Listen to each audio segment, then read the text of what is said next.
Hi, Judy from Bungalow Quilting here.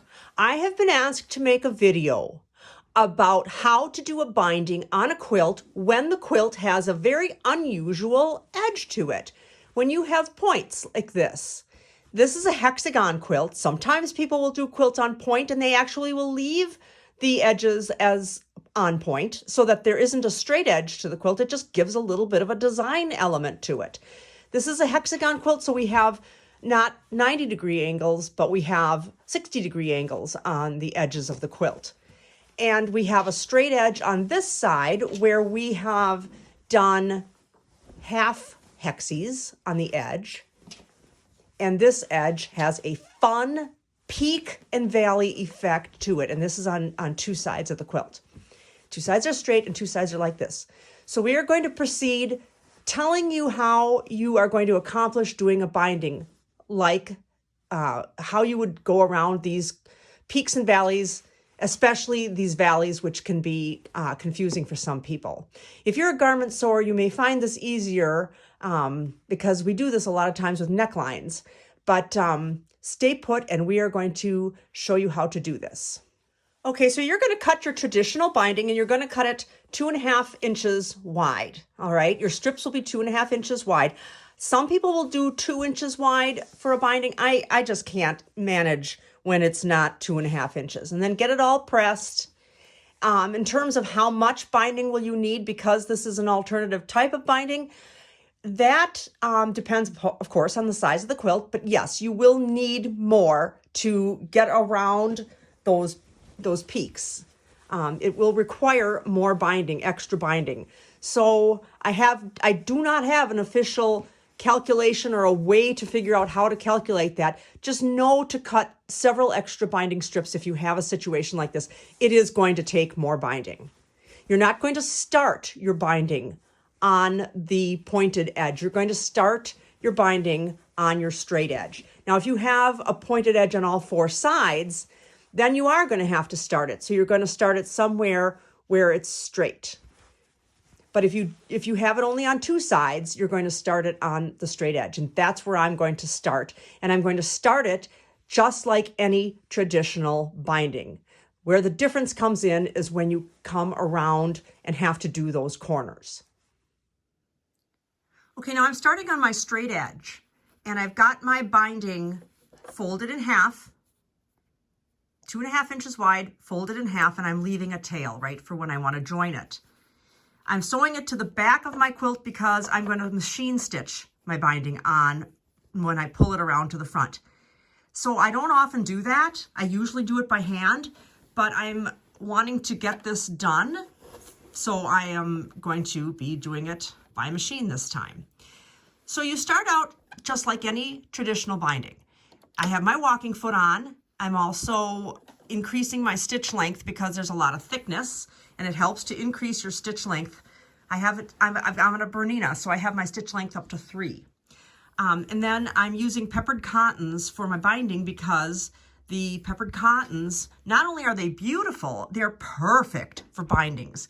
They're shot cottons, they have a beautiful richness to them, and they're soft, but yet they are high quality cottons.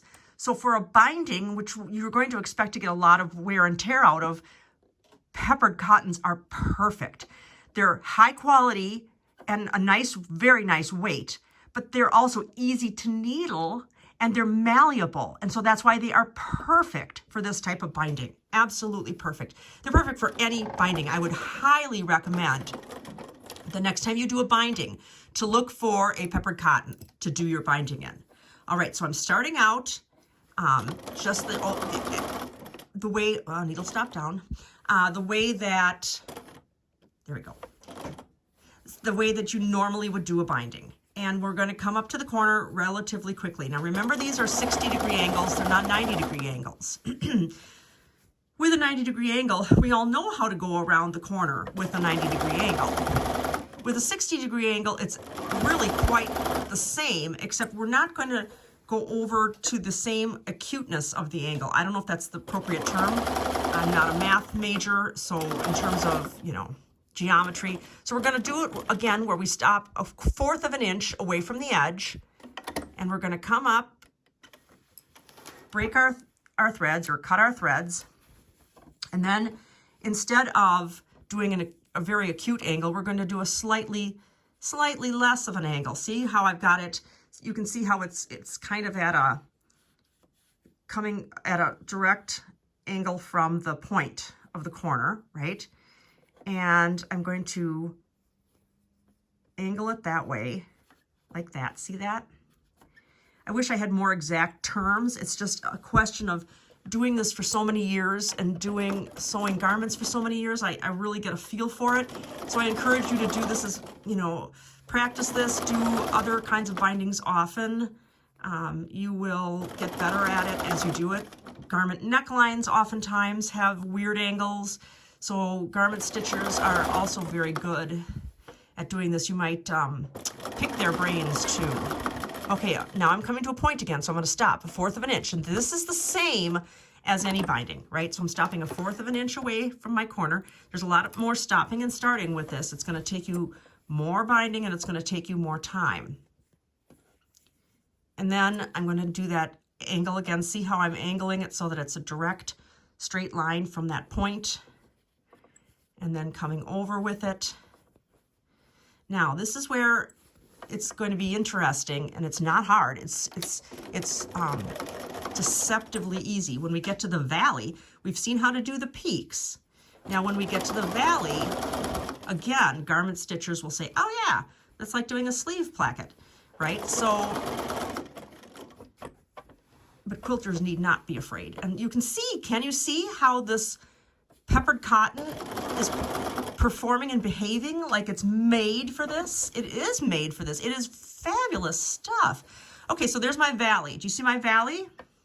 So I'm going to go all the way to my valley here.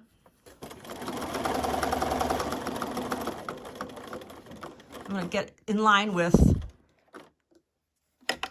Now, what you're going to leave your needle in when you get to the point of that valley. You can make before you do it, you can make a little chalk mark on your, in fact, I will take this up and pull it out so you can see where I stopped.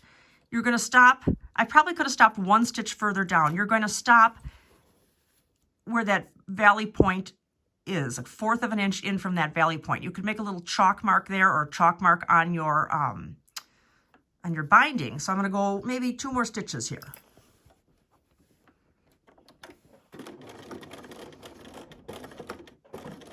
Okay, now I'm going to pretend that this is a straight piece, and I'm going to bunch this here. I'm bunching this here, and I'm straightening this. I'm making the road straight. I'm straightening out the road, and I'm bunching, but you got to be careful then that you pull it straight away like this, just like that. Make it straight. You see how I've made it straight?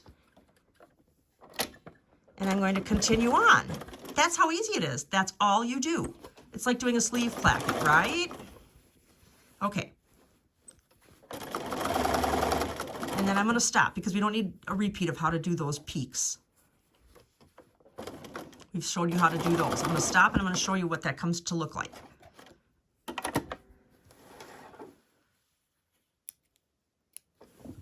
Now, you can see that I haven't puckered anything in there, right?